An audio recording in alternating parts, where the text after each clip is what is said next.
Salut, salut et merci d'être connecté à cette émission. L'émission, c'est tout simplement l'appel à la mosquée. L'appel à la mosquée qui est une émission religieuse basée sur la connaissance de l'islam. Et aujourd'hui, nous allons revenir sur les origines de cette religion.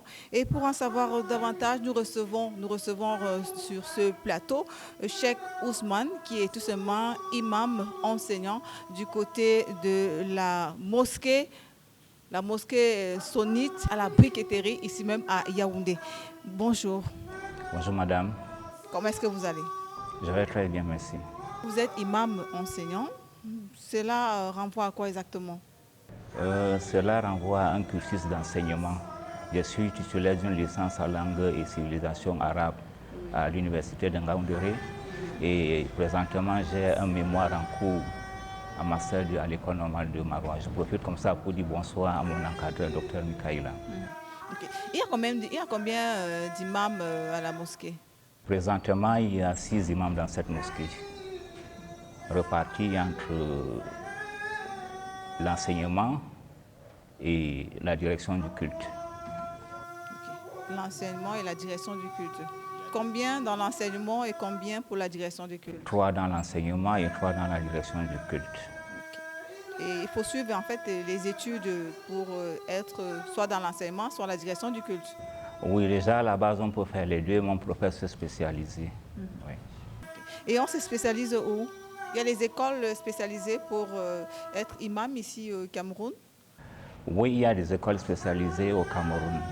Le complexe islamique de Singa, qui est un fruit de la coopération entre le Cameroun et l'Arabie Saoudite, nous donne cette opportunité-là.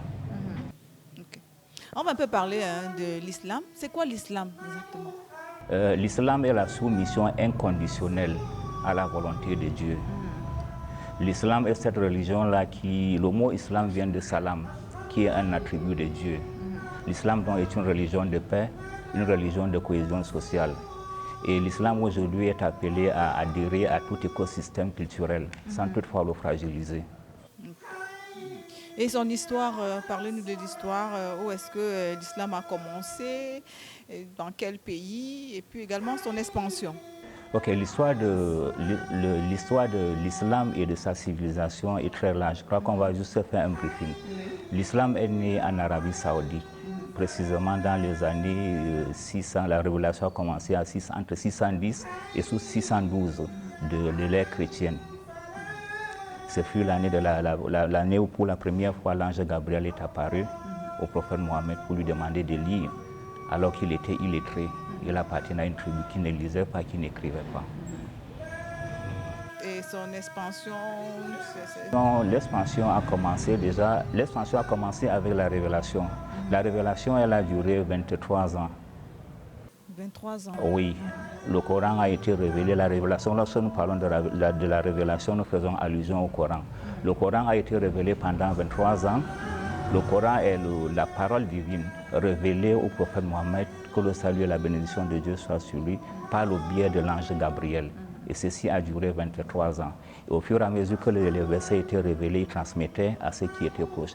Donc l'expansion a commencé par les proches compagnons. Okay. Vous avez parlé du Coran. C'est quoi le Coran? Le Coran, c'est la parole divine qui a été révélée au prophète Mohammed sallallahu alayhi wa sallam par le biais de l'ange Gabriel pour le transmettre aux fidèles. Et l'expansion aussi a continué avec les caravanes des commerçants. Et la première fois que l'expansion est allée en dehors de l'Arabie Saoudite, c'était en dehors de la péninsule arabique, c'était en Afrique. Est-ce que ça a été facile alors, peut-être, pour que l'islam arrive en Afrique? L'islam est arrivé en Afrique suite à une persécution. Les premiers musulmans étaient persécutés par ceux qui ne comprenaient pas, ceux qui voyaient plutôt un déracinement, ceux qui ne comprenaient vraiment pas le fondement de la chose. Et à l'époque, ceux qui ne jouissaient pas de protection clanique étaient persécutés plus que les autres. Et le prophète sallallahu alayhi wa sallam leur a demandé, sous la direction de Ja'far ibn Abi Talib, d'émigrer pour l'Abyssinie, pour l'actuelle Éthiopie. Et ce fut dans les années 5 ans après l'Égypte, entre les années 610 et 615 de l'ère chrétienne. Quels sont les piliers de l'islam? Les piliers de l'islam sont 5.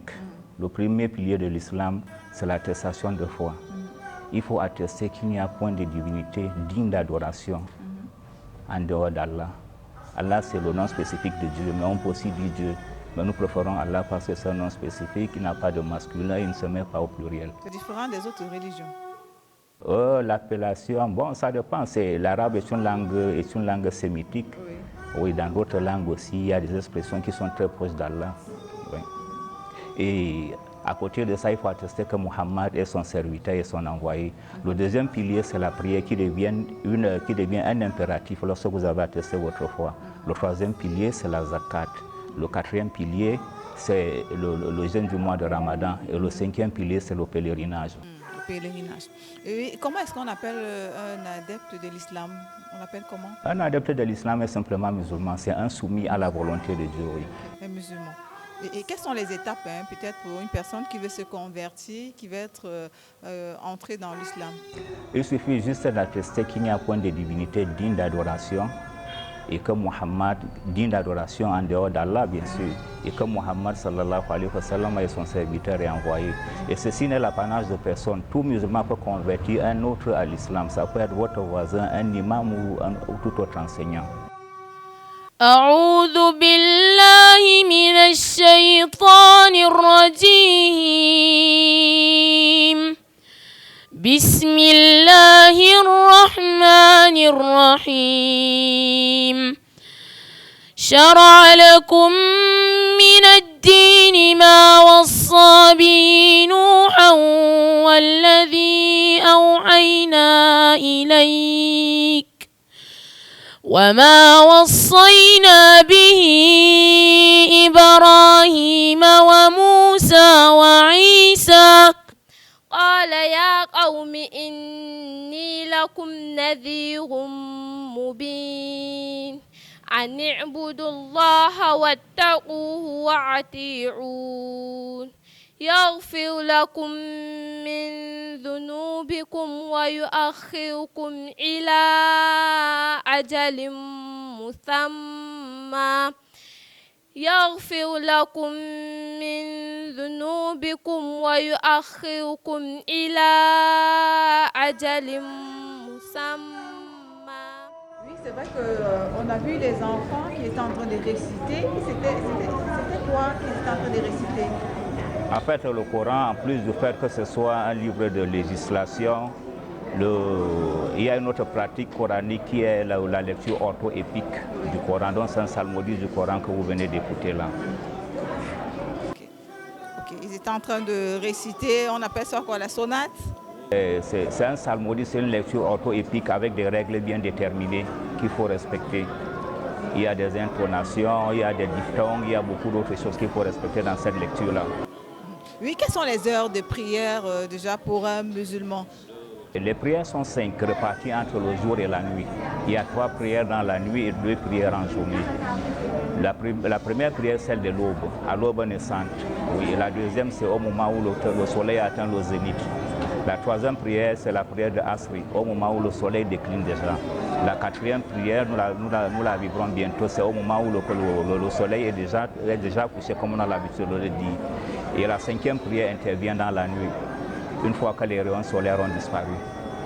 Donc si on rate ces prières, ça veut dire qu'on a raté la journée?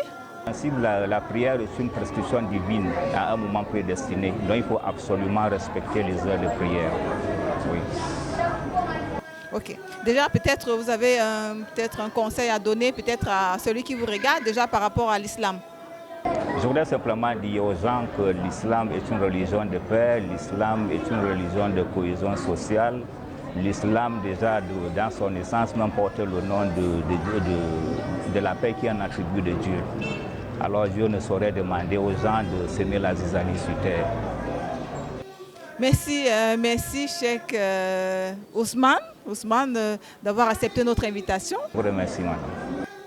Merci chers téléspectateurs d'avoir suivi cette émission. C'était tout simplement l'appel à la mosquée. Nous vous souhaitons seulement bonne suite des programmes. Bye bye.